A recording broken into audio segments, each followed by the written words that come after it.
sino que tenemos que ir más a fondo y empezar a ver un poquito cómo es que nosotros vamos a aportar a la solución del problema de investigación. Eso es básicamente. Cuando ustedes lo vayan haciendo, lo vamos a ir revisando y les voy a dar unos tips. Entonces, hay 5 puntos que nos ayudan, son puntos que están distribuidos a lo largo de la tesis, ¿bien? Y que nos ayudan a entender un problema de investigación, ¿no? Entonces, lo primero es definir el área o disciplina al que pertenece. Para eso, más o menos, tenemos las líneas de investigación, y con ello, digamos, ya tenemos un punto de partida. Entonces, nos situamos en contexto. Bueno, una vez que conocemos todo el contexto, el siguiente paso nos ayuda a entender qué es el análisis de las variables. Y el análisis de las variables nos va a conducir a la operacionalización. Entonces, cuando nosotros describamos un problema, obligatoriamente tenemos que describir las variables, la independiente y la dependiente, básicamente eso. Después vienen las interrogantes. Las interrogantes en realidad no es difícil plantear. Básicamente tenemos 3 interrogantes, ¿no? Eso es lo usual. A pesar de que a veces, pues, en este afán de la muchosidad, como digo yo, de querer abarcar muchísimo, un poco ese paradigma que tenemos en Perú, en otros países también, que la tesis grande, la tesis grandilocuente, pues, a veces planteamos más de 3 interrogantes, lo cual para mi gusto no está bien, pero ya vamos a ver cómo se maneja esto, ¿no? Pero básicamente son 3 interrogantes. Una interrogante es la que relaciona 2 variables, ¿no? Variables de tipo. La otra interrogante, la segunda, que sería la primera específica, que es un interrogante que nos habla de la primera variable, y la segunda interrogante que nos habla de la segunda variable. Bueno, entonces ahí tenemos las 3 interrogantes principales. Después podríamos ampliar a las interrogantes que relacionan, por ejemplo, toda la variable 1 en cada una de las dimensiones de la variable 2. ¿Sí? Después la variable igual. Digamos que tengamos 3 dimensiones en la variable 2, entonces tendríamos 3 interrogantes que relacionan, como digo, toda la variable 1 con cada una de las dimensiones de la variable 2. ¿Sí? Entonces nos cuestionamos, nos preguntamos cómo es que básicamente resolveríamos el problema de investigación. Para eso es una interrogante, ¿no? Para encontrar respuestas, ¿no? Después de las interrogantes, en realidad, siguen los objetivos, ¿no? Los objetivos que vienen a ser la respuesta de los interrogantes, y ya sabemos que siempre se plantean en verbo infinitivo. Ya entrado, digamos, la parte metodológica, en el capítulo 3, tenemos el nivel de investigación y el tipo de investigación. Eso también define un poco lo que se llama el diseño de investigación. ¿Bueno? Entonces, en el diseño de investigación, nosotros vamos a definir básicamente el nivel y el tipo de investigación. ¿Bueno? Y bueno, obviamente, saber si es una tesis transversal o longitudinal, como digamos ayer, o si es una tesis experimental o no experimental.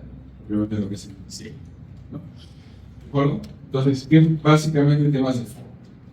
Después vienen más cosas, ¿no? Pero esto es lo básico, ¿no? Si nosotros tenemos en claro esos puntos, tenemos en claro la tesis. ¿De acuerdo? ¿Por qué? Porque las interrogantes, por ejemplo, nos conducen a los objetivos y nos conducen a las hipótesis. ¿De acuerdo?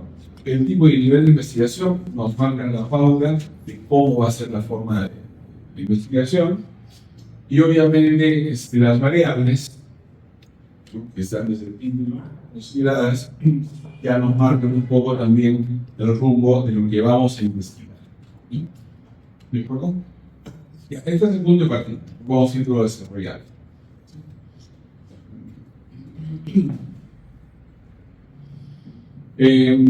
Ahora, ¿cómo formulamos un problema de investigación? ¿No? A ver, si alguien quiere explicar el plan. señorita.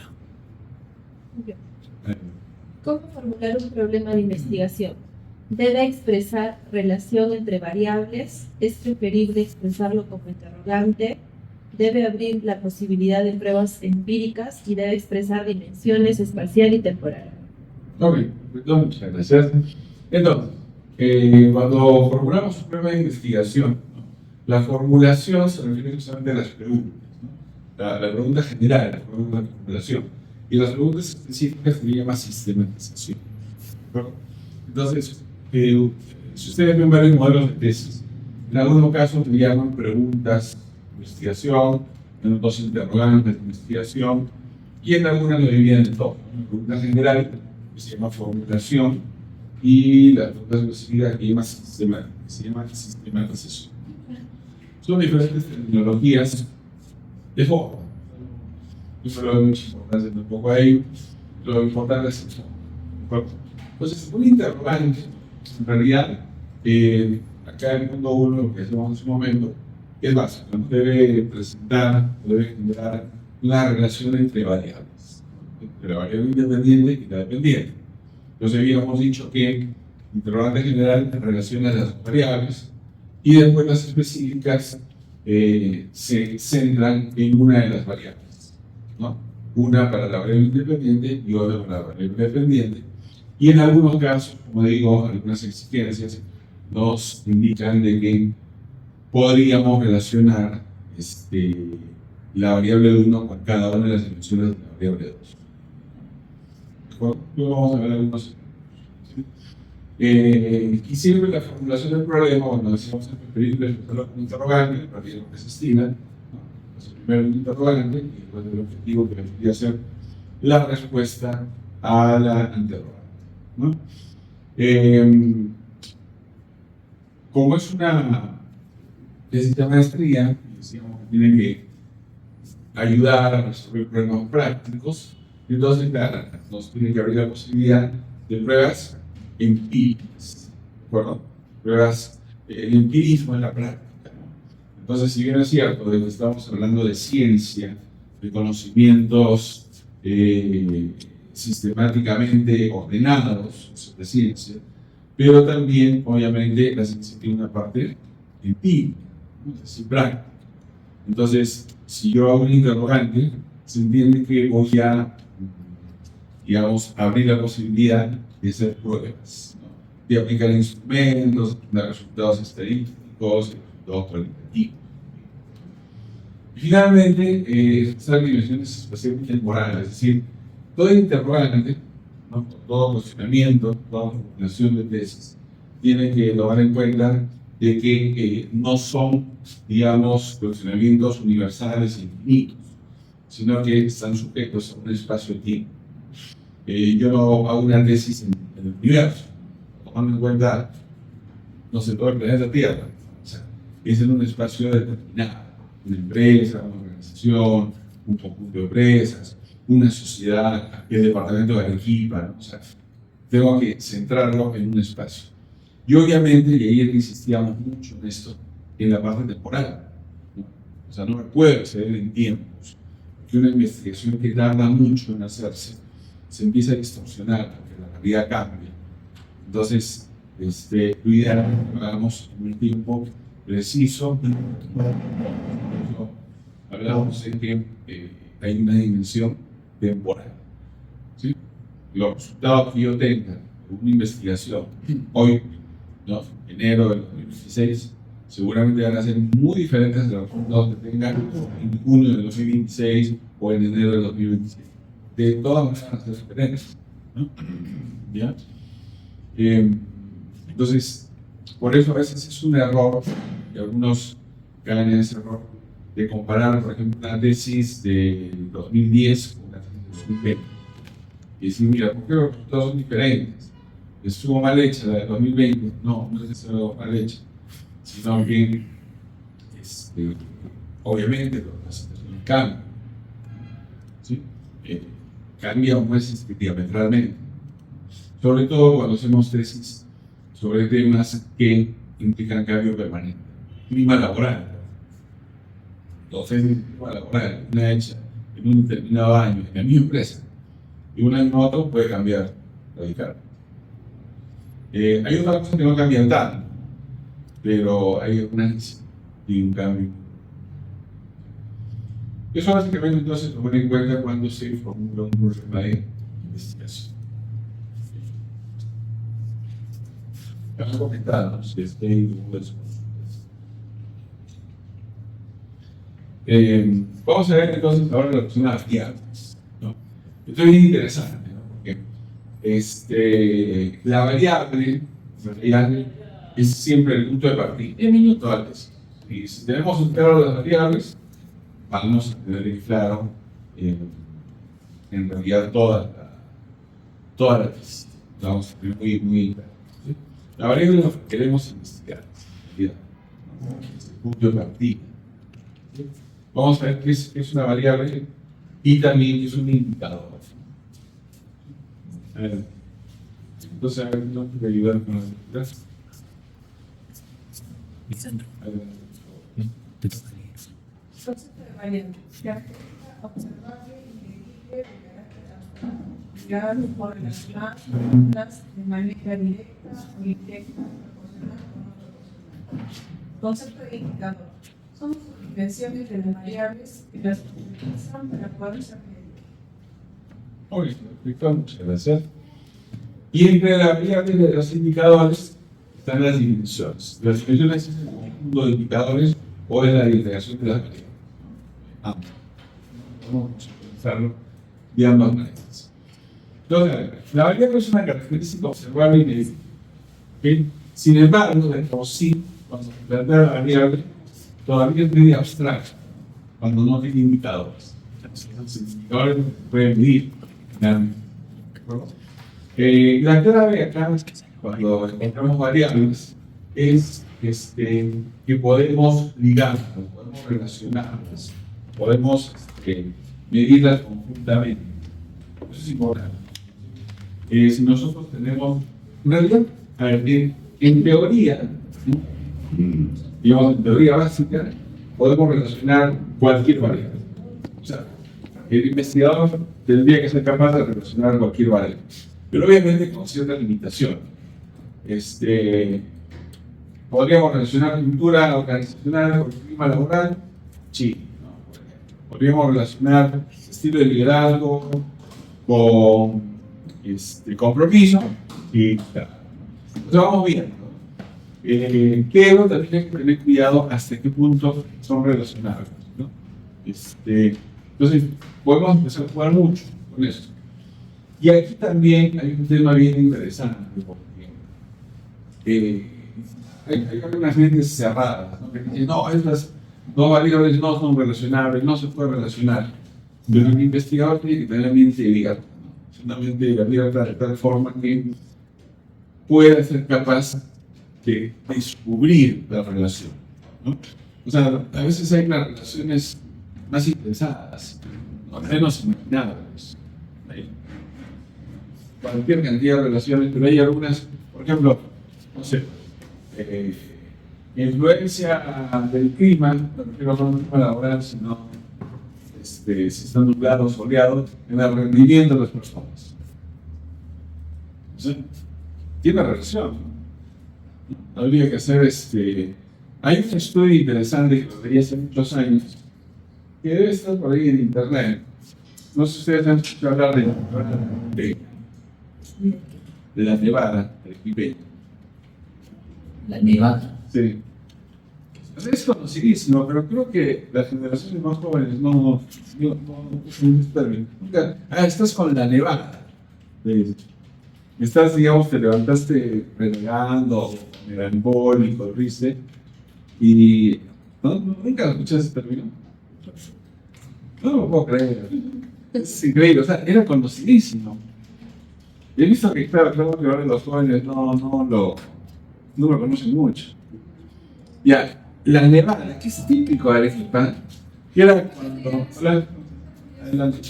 La nevada arequipeña era esa característica por la cual cuando amanece nublado, lluvioso, cuando cae nieve, los volcanes, los nevados, que el carácter del pequeño se altera, y eso está demostrado científicamente.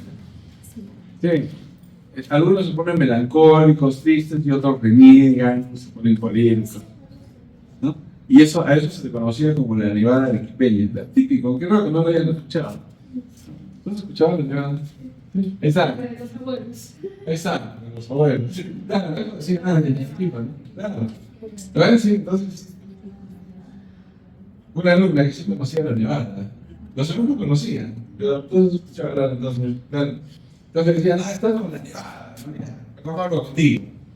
Una expresión muy pequeña. Entonces, se hizo un estudio sobre la nevada, y esto tiene una base científica. Porque, claro, cuando está nublado, se generan ciertas ondas electromagnéticas en el ambiente que afectan el cerebro de las personas. Entonces, y eso tenía una explicación científica que obviamente antes no lo sabía, pero existe una razón. Entonces, generalmente eso ocurre. Ahora, y el estudio era bien interesante, porque, claro, con el tiempo, esa tradición se fue perdiendo, ¿no? Eso de decir que estaba con la nevada, ¿no? Sin embargo, quizás ustedes no lo noten tanto, porque el estado de ánimo promedio de las generaciones nuevas es un estado alterado de conciencia. O sea, por las redes sociales, yo hablamos de las redes sociales, los aparatos electrónicos, que nos han alterado tanto que ahora nuestro estado de ánimo se ve como algo casi normal. Pero antes no. Antes la gente era mucho más alegre, más servicial, ¿no? Entonces, claro, cuando tú notabas que había una distorsión en ese carácter alegre, servicial, del arequipeño, decías, sí, pues estás bueno, algo ha pasado. Pero hoy en día la gente es menos alegre y es menos feliz también, que son una cosa diferente, son una cosa de felicidad y otra cosa de alegría, son diferentes, pero la gente hoy en día es menos feliz, menos alegre, menos servicial, menos sociable, ¿no? O sea, nos hemos vuelto más críticos, ¿no? Antes, tú estabas esperando, por ejemplo, en un paradero, pongamos, en la lluvia, estabas esperando luz, no pasaba, venían los carros, te mojaban, todo eso. Y por ahí pasaba un vecino que tenía carro, te veía parada, obligado, y te decía al vecino, te llevo, ya, vecino, muchas gracias. Que no era tampoco tan vecino, o sea, no es que viviera en tu casa, se tenía que desviar, estaba manejando un poco de su ruta y llevar, y te llevaba. O sea, antes eso era muy conocido, o sea, era muy servicial. Ya no. O sea, te ven bajando con un paradero en la lluvia y nada, o sea, todavía te bajan, ¿no? Sí. Claro. Sí. Antes no, Arequipa, o sea, Arequipa era una ciudad muy culta, sigue siendo una ciudad muy culta, es la ciudad más culta del Perú. Definitivamente Arequipa es la cuna de los juristas más prestigiosos que ha tenido el Perú, ¿no? De los pensadores más prestigiosos del Perú, y sigue siendo. No en vano se eligió Arequipa para ser sede del Tribunal Constitucional. En un país tan centralista como Perú, donde Lima alberga todas las instituciones prácticamente, pero hay una institución que es sumamente importante, que se llama el Tribunal Constitucional, no sé si lo conocen, está en la calle Misti, en La Guardia. Ya, el Tribunal Constitucional, para mí, desde mi punto de vista, es una de las instituciones más importantes para mantener el orden legal en un país. Entonces, el Tribunal Constitucional, cuando se crea, en el siglo pasado, sí, ¿y dónde ponemos el Tribunal Constitucional? Y unánimemente, casi todos los congresistas, cuando los congresistas eran personas pensantes, desinteresadas y honradas, o sea, antes de 1990, porque en 1990 se creó todo. Empezó la corrupción total en la política. No es que antes no haya habido corrupción, antes había, pero no se notaba mucho. Mucha surgía por ahí un político corrupto, y era pues notorio. Hoy en día no, hoy lo notorio es un político honrado. Entonces, pero en la década de los 90, la política en el Perú se fregó, ya, o sea, caímos en más bajo nivel, ¿no? Ahí, definitivamente empezamos a cuestionar más lo que dijo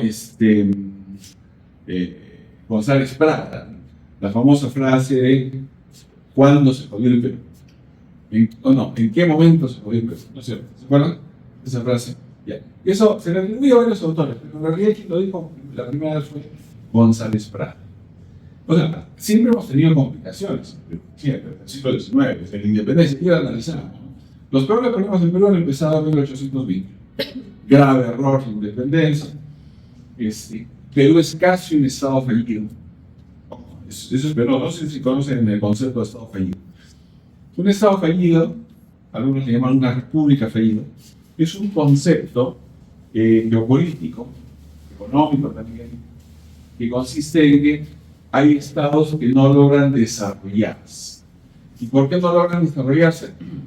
Por alguna razón, o por múltiples razones. Entonces, cuando un estado no logra desarrollar como la seguridad, garantizar la seguridad, entonces se dice que es un estado fallido. Lo único que a Perú ahorita nos salva de ser un estado fallido es la estabilidad monetaria. El caso de Perú es curiosísimo. Es un país sin estabilidad económica, sin estabilidad en seguridad, con una educación paupérrima y todo, pero con una estabilidad monetaria increíble. ¿Cómo? No nos explicamos. Hasta ahora no hay una explicación. Y no es solamente el equipo del BCR, no, porque se ha sobrevalorado. Julio Velarde se ha sobrevalorado. No son tan genios como a veces se pretende poner, pero sí son unos tipos. Eso es innegable. Pero no son ellos solamente. Y como digo, hay que rendir los honores, sí, pero tampoco hay que sobrevalorarlos, ¿no? Sí, tenemos mucho talento en Perú. Aparte de que sus sueldos también están sobrevalorados. Pero bueno, eso es otro tema. Pero la estabilidad monetaria en el Perú es una cosa curiosísima. No corresponde a un país como Perú tener esa estabilidad monetaria. Hay otras que las tenemos. Pero como digo, es lo único que nos ha salvado de ser un estado fallido. Ejemplo de los estados fallidos: Haití, Irán. ¿eh? Irán. No, Irán no es un estado, no está considerado. Porque Irán se ha logrado desarrollarse. O sea, Irán es un país mucho más desarrollado que Perú. Claro, otra cosa que tenga un conflicto interno. Pero actualmente su moneda se ha devaluado casi al 200%. Ah, no, ya sé. Pero digamos, la devaluación no es lo único que te marca un estado fallido. O sea, en el caso peruano, la estabilidad monetaria nos salva de ser un estado fallido. Pero eso no significa que un país que tenga una devaluación y una inflación muy alta automáticamente sea un estado fallido. Lo que pasa es que son muchos factores. Pero Irán no entra en ese grupo. O sea, de hecho aquí hay un conflicto. Por ejemplo, Venezuela no llega a ser un estado fallido, a pesar de los problemas que está pasando. Pero el estado, lo que pasa es que hay muchas otras condiciones para ser un estado fallido, ¿no? Entonces, es donde tú, digamos, permanentemente estás en un estado de inseguridad. Por eso decimos, Haití, por ejemplo. Ese sí es un estado fallido, porque históricamente Haití, en 200 años, nunca ha salido de su pobreza. Yemen, por ejemplo, es un estado fallido. Afganistán es un estado fallido. Me parece que Costa de Marfil. El Congo, ese es un estado fallido. Ahí está, de repente. No sé, ¿lo estabas buscando? Sí. No sé si seguridad, no creo. Claro, no. Afganistán, el Congo, Costa de Marfil, Haití. Seguramente ahí en Internet seguramente hablan de Venezuela. Venezuela casi podría haber entrado en este Mencionan Perú. Casi Perú. Casi Perú. Claro, ¿lo ves? Claro, yo creo que casi un estado fallido. O sea, estamos fregados, vamos a hablar. O sea, en Perú. Estado fallido. El concepto de estado. Ya. Es un estado que no ha logrado desarrollarse y donde las graves falencias en seguridad, educación, estabilidad monetaria, estabilidad económica no permiten tener un estado, digamos, de bienestar para la población. Y por el contrario, hay un estado permanente de inseguridad. Claro. Ahora, hay potencias a las que les conviene tener Estados Unidos. O sea, a Estados Unidos le conviene tener Estados Unidos. A Rusia, a China, a las potencias les conviene. O sea, este es un poco un tema tabú, ¿no? Pero, digamos, el estado fallido muchas veces es caldo de cultivo para abusos, para explotación. Entonces llega, por ejemplo, una superpotencia como El Salvador. Entonces, a los políticos les conviene que hay en Estados Unidos vienen situaciones de riesgo. Porque claro, llegan como salvadores. Entonces, el típico caso, digamos, de potencia, que le conviene que haya Estados Unidos, que le conviene que haya inseguridad en el mundo, es Estados Unidos. Es parte de su política, o sea, eso está metido en la política de Estados Unidos. Eso es indudable. O sea, es el caldo de cultivo para el poder. Rusia y China no tanto, ¿eh? Porque son países más aislacionistas, velan por ellos, no son invasivos. Pero Estados Unidos sí es la típica potencia, digamos, intervencionista, violentista. Y eso, muchos no lo dicen, ¿no? Porque graciarse quizá con una potencia, pero es la verdad, ¿no? Pero bueno, volviendo al tema del Estado fallido, entonces digamos que son países, son estados, que no han logrado un desarrollo, ¿no? Motivos internos hay. A veces un problema puede ser la misma personalidad de la población. A veces es la religión, lo que no ha permitido el desarrollo de los estados, pero muchas veces también es la intervención de potencia, que obviamente les conviene, ¿no? Una de lo que en algún momento fue una, no sé si llamarle potencia, pero sí un país que tuvo bastante influencia en el mundo colonialista, fue Bélgica. Por ejemplo, el Congo, ¿no? Que fue colonia belga por muchos años, una explotación bárbara, ¿no? El rey Leopoldo, ¿no? Si hoy en día hubiera existido ciertas leyes, en esa época hubieran existido las leyes de hoy, Leopoldo hubiera sido declarado criminal, ¿no? Hubiera sido declarado, no, de hecho ahora ya se le considera como un criminal, ¿no? Hubiera sido sentado en el banquillo de los acusados, posiblemente hubiera terminado en la cárcel. Pero en ese tiempo, pues, no había esos controles. Y ahora, no había el mundo no estaba globalizado, y lo que pasaba en África, colonizada, en gran parte por los belgas, no se conocía. Pero hoy en día, Leopoldo y muchos otros reyes, muchos otros monarcas, hubieran terminado en el banquillo de los acusados, hubieran tenido que exiliarse para que no los metan adentro, en la casa. No había pues la Corte Internacional de Derechos Humanos ni nada de eso. Pero eso es, ¿no? Un poco un estado fallido. Entonces, claro, da mucha pena ver que Perú fue casi un estado fallido, esperemos que no, ¿no? Algo que no sabemos muchas veces es que Perú en realidad es un país experimental, experimentan con nosotros. O sea, esto parece una teoría de la conspiración, pero es verdad.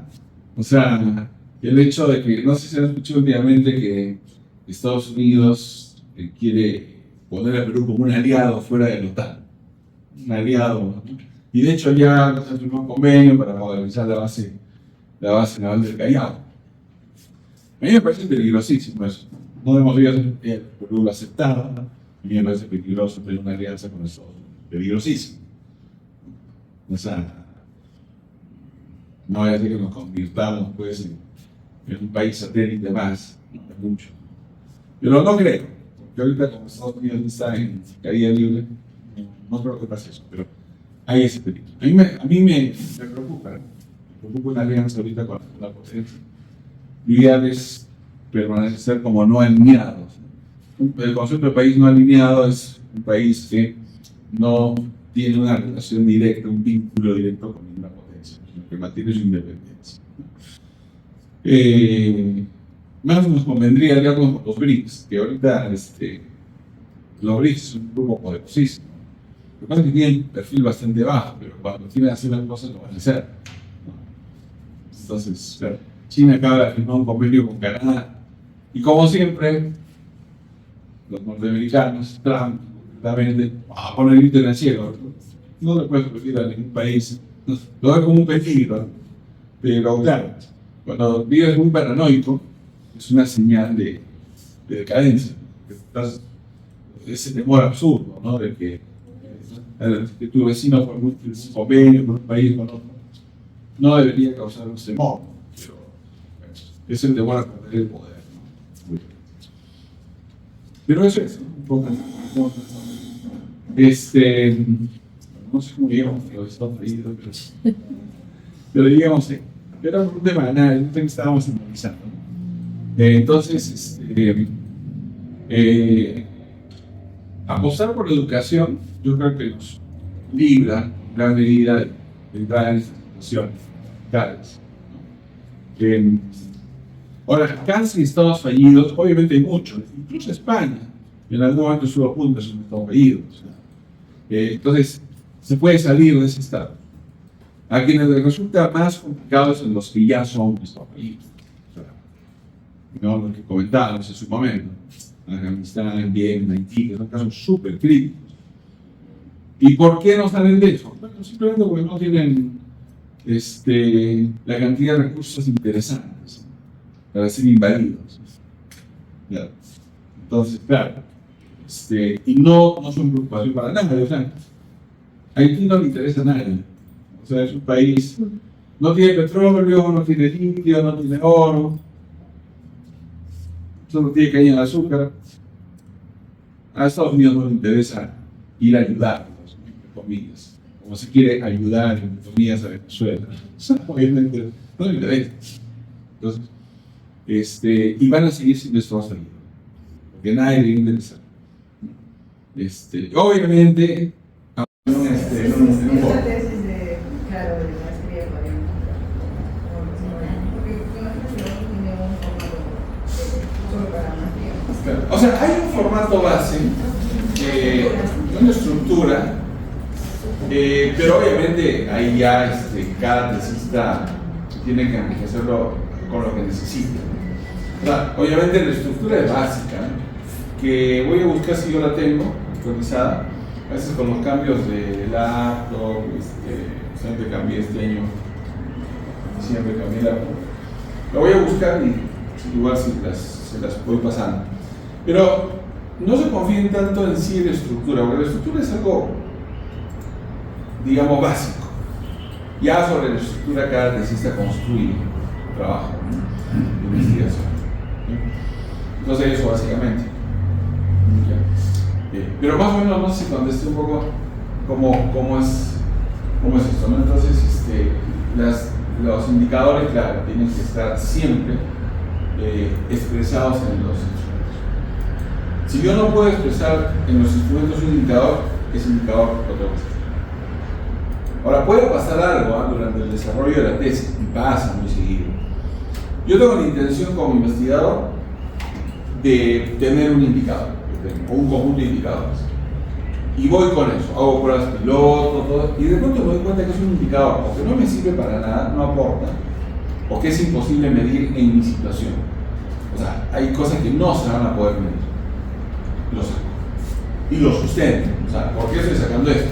Entonces, ¿qué tengo que hacer? Sacar el indicador, pero también sacar esas preguntas de encuesta o de cualquier otra forma de bloqueo de instrumento. Entonces siempre tiene que haber una coherencia. Desde el título hasta las recomendaciones tiene que haber coherencia. Entonces, ¿no? Sí se entiende, ¿no? Entonces, indicador que yo ponga en la operacionalización de variables, indicador que tiene que estar en instrumentos. No hay forma, ¿no? ¿No es cierto? Entonces, a ver, no vaya a ser como mi sobrinita, una sobrinita que tengo que cuando tenía 5 años y estaba aprendiendo a escribí un cuentito corto que se llamaba La extraña historia de Pedro y Pablo. Así se llamó el cuento que hizo. Y en ninguna parte del cuento hablaba ni de Pedro ni de Pablo. Entonces decíamos, sí, ¿dónde están? ¿Qué es lo extraño? La extraña historia de Pedro y Pablo. Bueno, lo extraño es que no desaparecieron Pedro y Pablo, seguramente. Es algo así. Entonces, si tú hablas de un indicador, no y ese indicador no se puede convertir en un cuestionamiento, etc. ¿Qué más? No sé si contesté con eso. ¿Sí?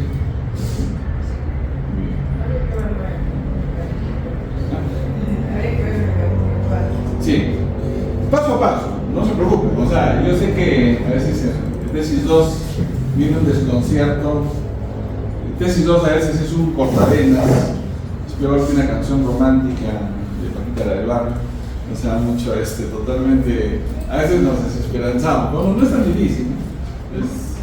Es cuestión de ir agarrando el hilo. Empecemos por lo básico. Lo básico es encontrar el tema y los antecedentes. Y después todo va fluyendo, ¿no? Así es como el amor. Un buen amor fluye. Bueno, un mal amor termina en divorcio, pero no termina en separación. Y ustedes eligen si se divorcian de su tesis, ya, no tesis. Adiós maestría, esperemos que eso no pase. O le agarran pues camote, ¿no? A la tesis, le agarran cariño. Muy bien. Eso básicamente. ¿Qué más?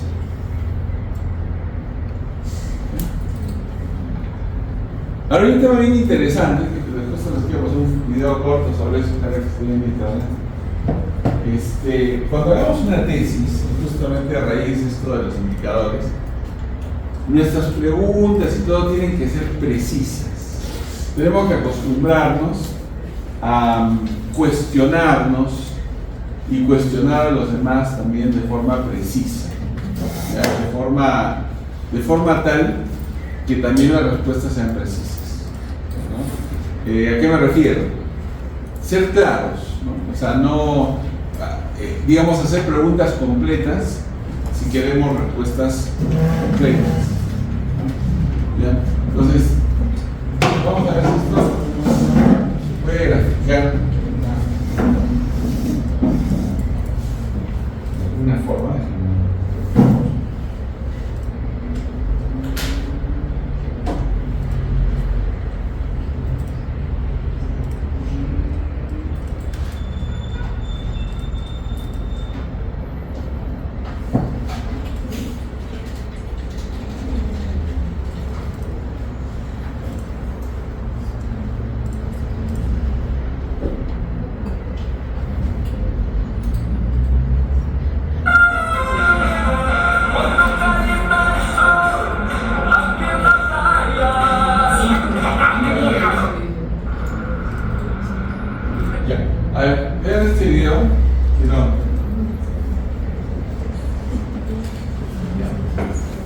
Bien interesante, ¿eh? Y grafica un poquito la claridad con la que deberíamos expresarnos en la tesis y también con la que deberíamos expresarnos en la vida, ¿ya? A ver, presten atención.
Bastante claro el tema, ¿no? O sea, lo que pasa es que tenemos que llegar a ese nivel de detalle en la investigación, ¿sí? Porque claro, y eso es bien interesante, porque ese video también lo suelo pasar, por ejemplo, cuando hago programas de desarrollo humano, en la empresa, ¿no? Me dice, oye, pásame el informe.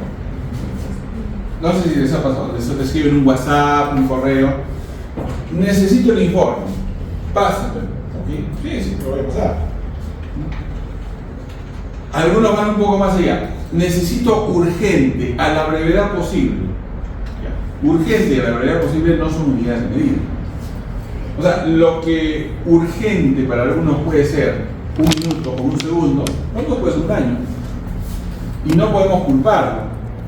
O sea, porque eso es, digamos, su concepción de urgencia. La brevedad posible. ¿Qué es la brevedad posible? A ver, ¿quién puede definir brevedad posible?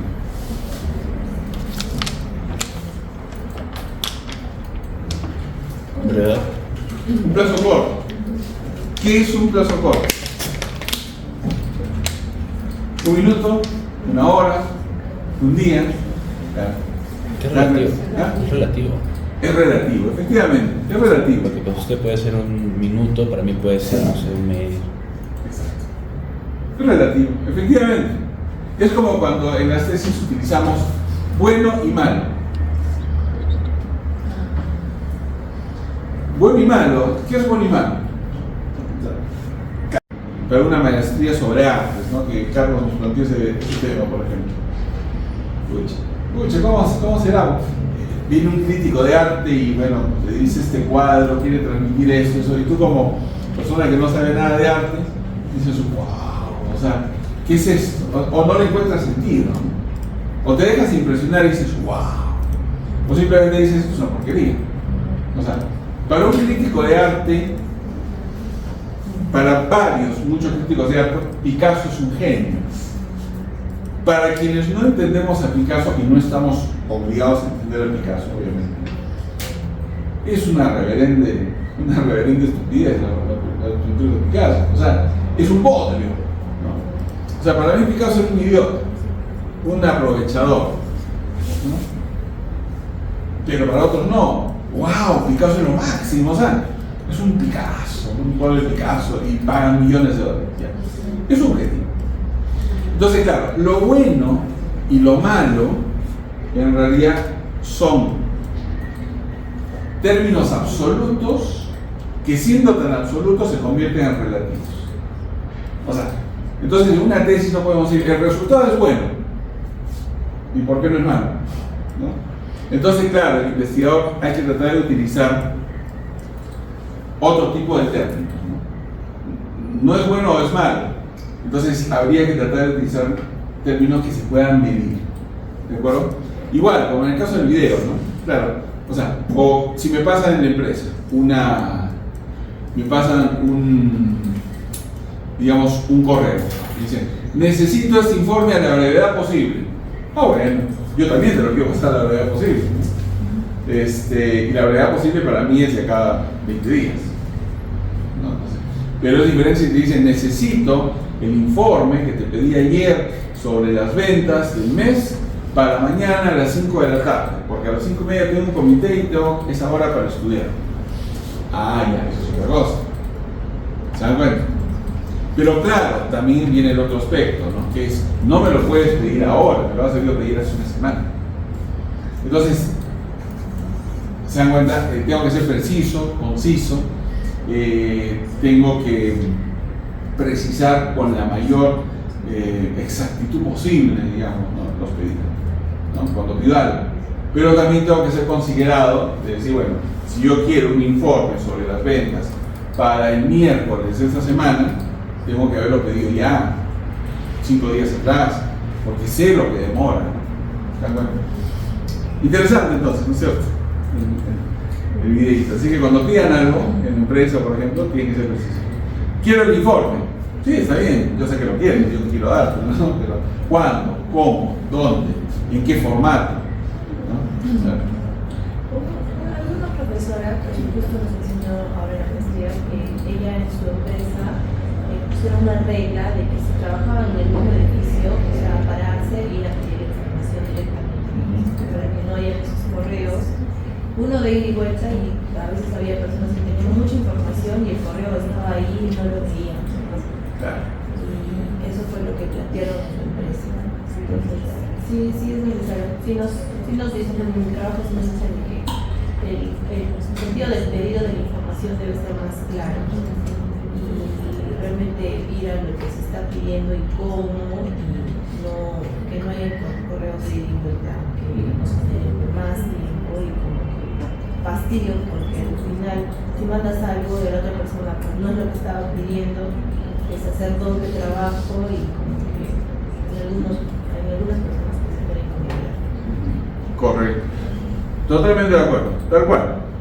Ahora, yo combinaría ambos, ¿no? Diría, lo que pasa es que ir a pedir personalmente es bueno, ¿no? Sentarte entre otras personas, 5 minutos, 10 minutos, lo que sea necesario, pedirlo, pero de todas maneras, por ejemplo, un medio escrito, como un correo, un WhatsApp, qué sé yo, ya te deja constancia de lo que pediste. Entonces ahí la clave, por ejemplo, es ir, pedir, conversar y puedes ir te mando un correo. Y en el correo siempre hay una clave, un consejo siempre. De acuerdo a lo conversado de reunión presencial esta mañana, te solicito esto y esto, ya para tal fecha, tal hora. Porque a veces cuando no queda constancia, la gente, a veces con buena intención, la gente se olvida. Y a veces sí, algunos con mala intención. ¿No? Pero ¿dónde está? ¿Dónde está? No está escrito. Entonces, sí, claro. Pero está bien, esa es una buena costumbre. Primero se pide personalmente y después, claro, por correo. Que es lo más efectivo. Claro. Y lo otro puede ser primero correo y después ir, ¿no? Un correo, por si acaso, sí, ya. ¿No? Sí. De acuerdo, tiene que ser así. Lo que pasa es que ahora somos flojos hasta para levantarnos, ¿no? Del asiento. No. A veces escribes un correo al que está al lado. Sí. Claro. Y ya no dialogamos, ¿no? Ahora, los más jóvenes piden permiso para llamar. ¿No te puedo llamar? Cuando antes en realidad llamabas, ¿no? Simplemente. Pero ahora llamas y no te contestan. Si no tienen grabado tu número, no te contestan. Claro, eso tiene también una cierta razón de ser, ¿no? Con tanto spam y todo. Ya sabes que te van a hacer perder tiempo. Claro. Pero bueno, es así. ¿Qué más, chicos? No sé si queda algún otro comentario sobre el video, sobre una pregunta, que hemos avanzado hasta ahora.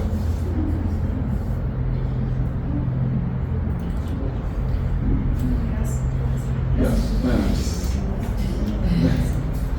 Muy bien, chicos, entonces bueno, vamos a la primera pausa para despertar un poquito.